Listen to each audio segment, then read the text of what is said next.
व्याकरण के क्लास में आज हमें वाक्य व्यवस्था पढ़ना है।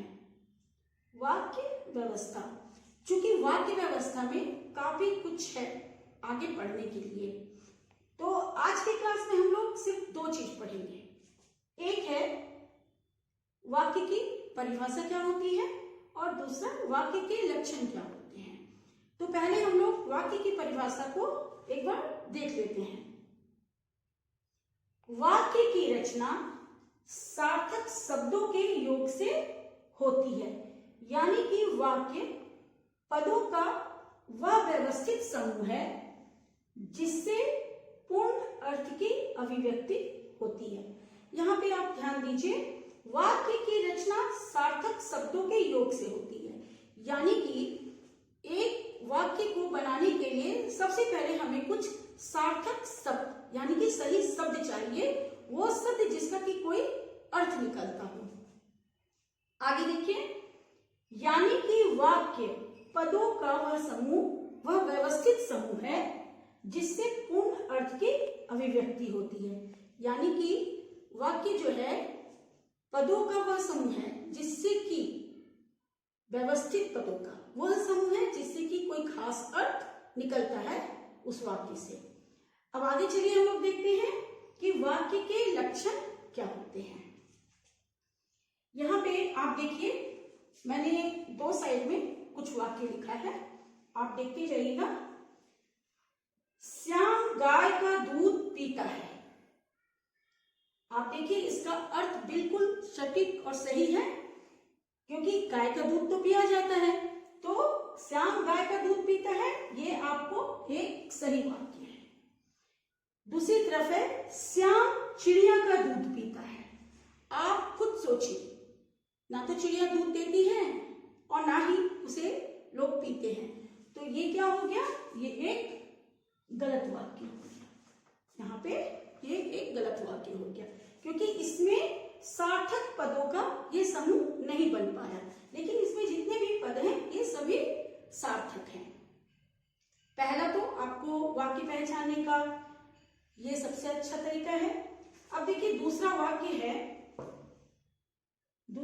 है तारा स्कूल, और इसके बाद कुछ भी नहीं लिखा हुआ है, यहाँ पे ब्लैंक है, तारा स्कूल। अब आपके अंदर इच्छा जाग रही है तारा स्कूल, तो आगे क्या है, यानी कि आपके अंदर जो आकांक्षा पैदा हो रही है, इच्छा पैदा हो रही है कि मैं आगे जानूं कि तारा स्कूल के आगे क्या, यहाँ पे एक क्वेश्चन मार्क लग जाता है कि कुछ भी नहीं समझ में आ रहा है। दूसरे वाक्य में भी उसी तरह से है, मोहन रात को, और फिर आगे कुछ भी नहीं लिखा हुआ है, तो ये दोनों क्या हुए, अपूर्ण वाक्य में, तो इसे हम एक सार्थक वाक्य नहीं कह सकते, क्योंकि दोनों में ही अपूर्णता है। आगे आपको कुछ भी नहीं समझ में आ रहा है, यानी कि ये अपूर्ण है। तीसरा आप एक उदाहरण देखिए, पास के, उसके बाद खाली स्थान है, में, फिर आपको ब्लैंक है, यानी कि खाली स्थान है, लग गई। अब यहाँ पे आप देखिए कि इस वाक्य में आपको बिल्कुल समझ में नहीं आ रहा है कि ये वाक्य में कौन से शब्द बीच में आएंगे कि ये पूरा होगा। तो अगर ऐसे वाक्य आपको मिल जाए तो आप यहाँ पे कुछ और भरेंगे, आपका जो दोस्त होगा वो कुछ और भरेगा, टीचर आपको कुछ और भरना सिखाएगी, क्योंकि इसमें आप भरेंगे तो कुछ और अर्थ निकलेगा। तो ये वाक्य भी है एक तरह से अपूर्ण है। अब देखिए, यहाँ पे एक और वाक्य मैं दिखा रही हूं, सूर्य में निकलता है पूरब।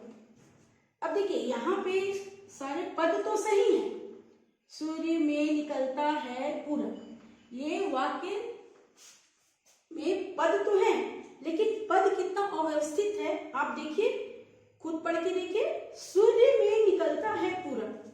लेकिन अगर इसको इस तरह से लिखा जाता कि सूर्य पूरब में निकलता है या पूरब में सूर्य निकलता है, तो ये क्या हो जाता, सार्थक वाक्य। तो ये वाक्यों के लक्षण हैं जिसके द्वारा हम ये पता करते हैं कि ये सार्थक वाक्य है या फिर निरर्थक, जिसका कि कोई अर्थ नहीं है। यानी कि एक वाक्य को सही साबित करने के लिए, सार्थक बनाने के लिए जो सबसे ज्यादा जरूरी होता है, यहाँ पे अनिवार्य पक्ष इसका है योग्यता, आकांक्षा और आसक्ति, यानी कि समीपता।